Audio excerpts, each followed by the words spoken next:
I am in Dubai, a crazy city of huge developments, great architecture, and a great introduction to the world of Arabia.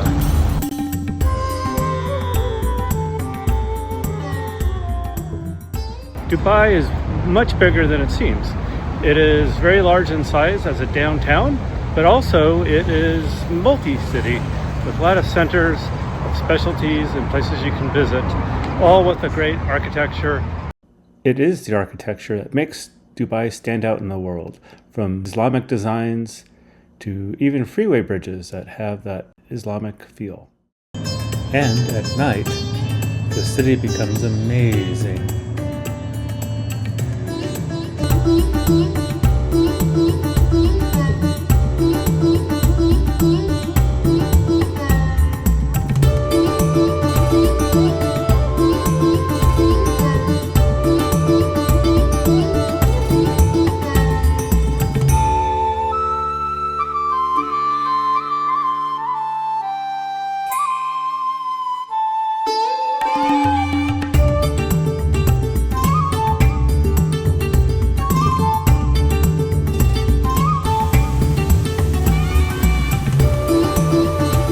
Everything's big in Dubai.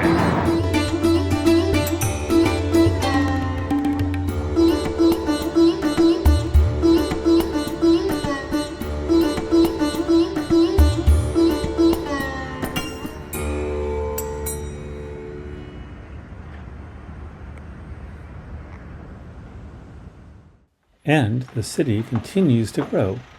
Everywhere you look, new buildings are going up with giant cranes, workers headed in the morning to work, and even work into the night. The city is not just about all new buildings and great architecture, it's also about the past. Ships have been sailing into the ports around the Arabian Peninsula for thousands of years. Traders from India, Africa, even Indonesia have brought their goods and taken artifacts back to their homeland. Souks are the local marketplaces. Vendors are selling to other vendors for retail, everything from antiques to gold and jewelry. Every type of good you can imagine is for sale. Perfumes, oils, food products, bales of who knows what, and, very importantly, materials and clothing. Oh, and delicious food. Dubai also has a high technology sector. Everything from the most modern technologies for drones and amusement to robotics, artificial intelligence, internet commerce, you name it. Even space travel. Wait, get me out of here. Get me out of here. Wait, don't send me to space. No. I can't breathe. Help. No. And what's this? Artificial dog intelligence? Nice dog. Sit. Stay. All right, go. Go. She's having it.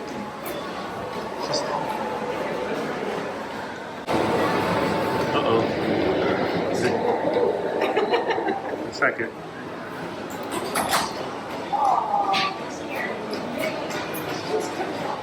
Yeah.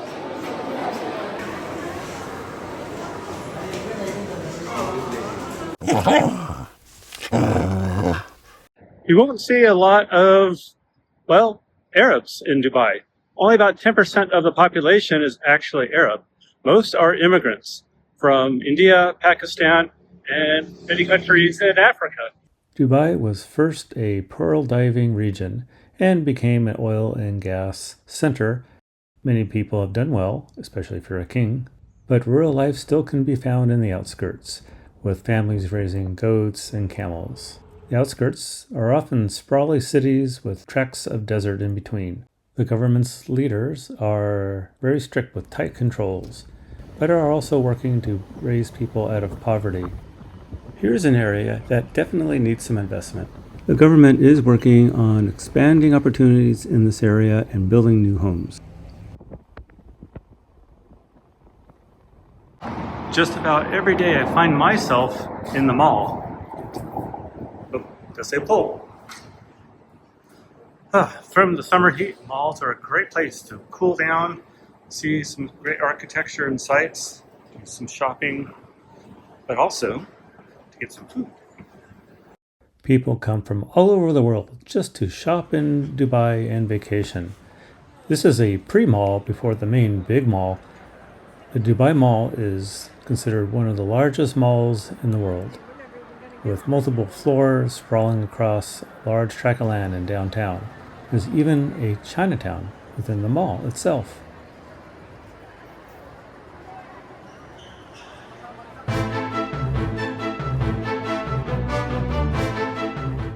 And of course, all the grandeur, public art, and sights to see.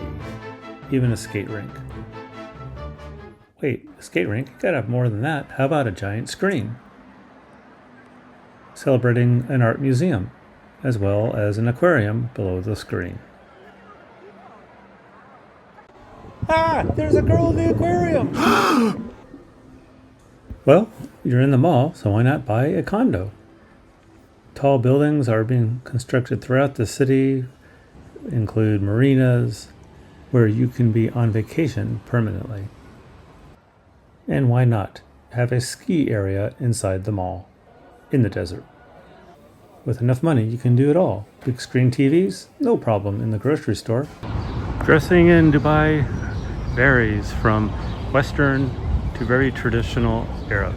Business attire is common in downtown, but in the outskirts, where a lot of Westerners live, it's just like anywhere else. Burqas for women are not seen everywhere, but they do show up now and then. For Emirati men, they wear a thawb, which includes a headdress and a long white robe. Although this seems restrictive, especially for women, many see it as a tradition of religion and family, and most importantly, following God. The Islamic Empire began to expand in the 2nd century AD. Cartographers and astronomers were asked to spread out across the known world to create a map. Beginning in the 3rd century AD, Islamic scientists took information from the Greeks and others and enhanced it and created beautiful drawings and tools to interpret the findings at the time. Many advances are attributed to the Islamic world in medicine, mathematics, astronomy, and other sciences.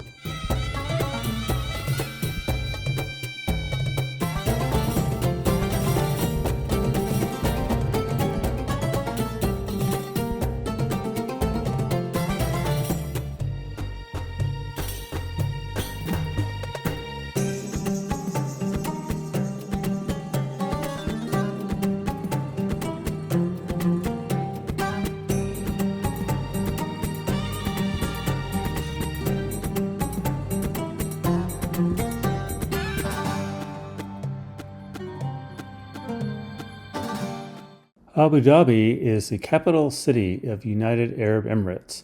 Once a pearl oyster diving location, the city slowly grew, and with the discovery of oil, grew rapidly from its ancient roots. The Bedouins were nomadic Arabic people who traveled across the desert and often settled in to make a semi-permanent home in different regions. They also settled into Abu Dhabi, where there's a presence of water. Let's see if the house is actually cooler. It's built to be that way. Yeah, it's a bit cooler. Nice not to be in the direct sun because of the roof, but the wind still comes in, which is nice. And the stone stays a little bit cool compared to the outside. The roof is made of a fabric of goat hair, most commonly used in the winter. This area is used for gatherings. Would you like some coffee? Today, Abu Dhabi is a world-class city, not quite to the level of Dubai, but is still a monumental capital. The UAE is considered a constitutional monarchy, meaning that the president is elected by the 7 other emirates. Each emirate is a sheikh, sort of like a king, and collectively they vote for the head ruler of their country. Also, the people have some say in the government by electing some level of council members as an advisory role only to the head sheikh. Shrewd real estate investment and development has led to the riches of the UAE. Part of their secret is being wide open to capitalism, where companies from around the world seek a safe haven in this unstable region of the world. Traditions of the Islamic world include symmetry, and now, with great funding from this rich nation, a massive mosque has been built, the Grand Mosque in Abu Dhabi.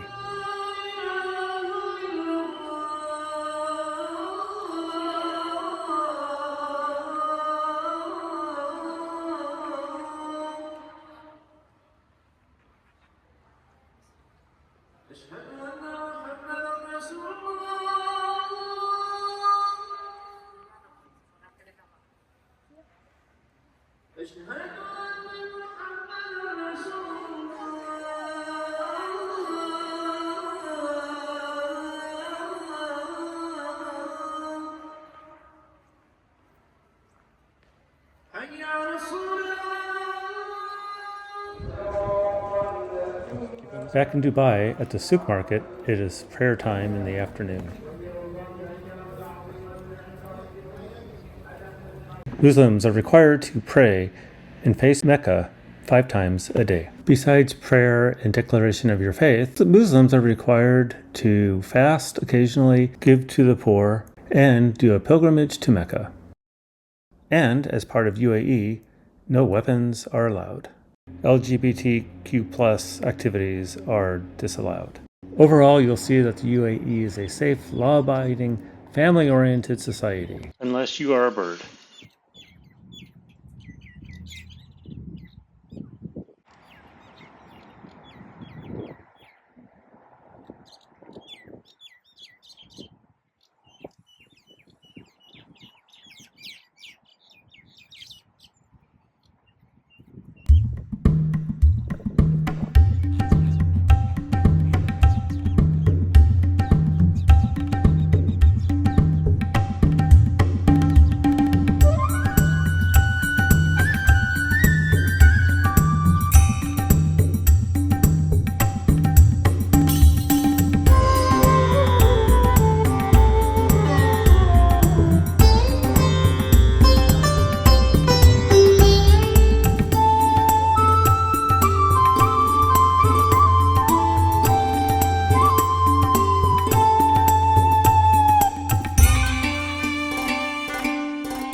Some of the local wildlife.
To see where the mountains meet the sea on the Arabian Peninsula, we head to Oman, a beautiful part of the world. Located between the Persian Gulf and the Gulf of Oman, we are reminded of the political importance with its proximity to places like Iran and Kuwait.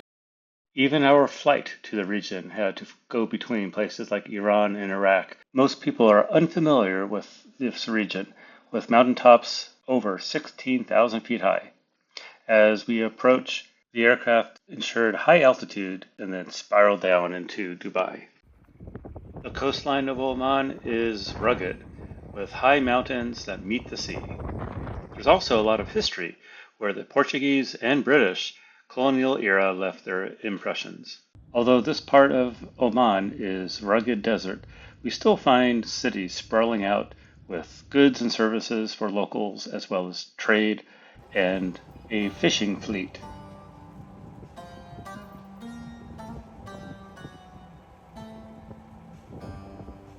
From a main port, we sail out on a dhow in the town of Kasab in Oman.